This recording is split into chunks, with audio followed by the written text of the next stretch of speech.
yurdun içində. Allah sizi kimi kişilərə, düz rəqdəli, düz çörəkli, düz ürəkli kişiləri hər zaman bu ölkədən, bu məmləkətdən, bu vətəndən heç vaxtı uzaq eləməsin. Mən qeyri-səmimi demirəm, tam səmimiyyətimlə deyirəm.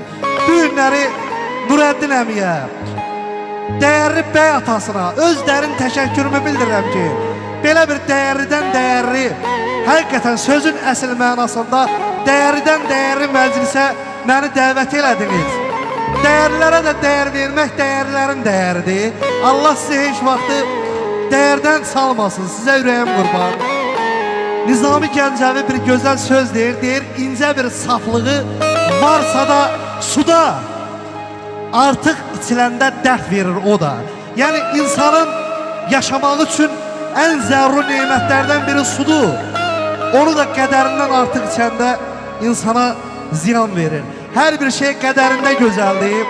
Bu günləri bu məclisi şadlıqla, gözəlliklə vurduq başa. İnşallah səhər yox bir suyunda sizi ağır bir məclis gözləyir. Bir suyuna hazırlıqdır. Bugünkü müynədə ifa eləmişik. Bəyəmsi Nurəddin əmmimiz də deyir ki, qaçay. Sonda da bir gözəl ifa elə. Arxasınca bir muğam, arxasınca da bir rəqs. Hər birimiz qulaq asaq, sonra da oynayaq və məclisimizə yekun verək inşallah. Amma mən bir şey də əlavə eləyim. Mən bir şeylə də fəxr eləyirəm. O Bəxtiyar Vahabzadənin bir gözəl sözü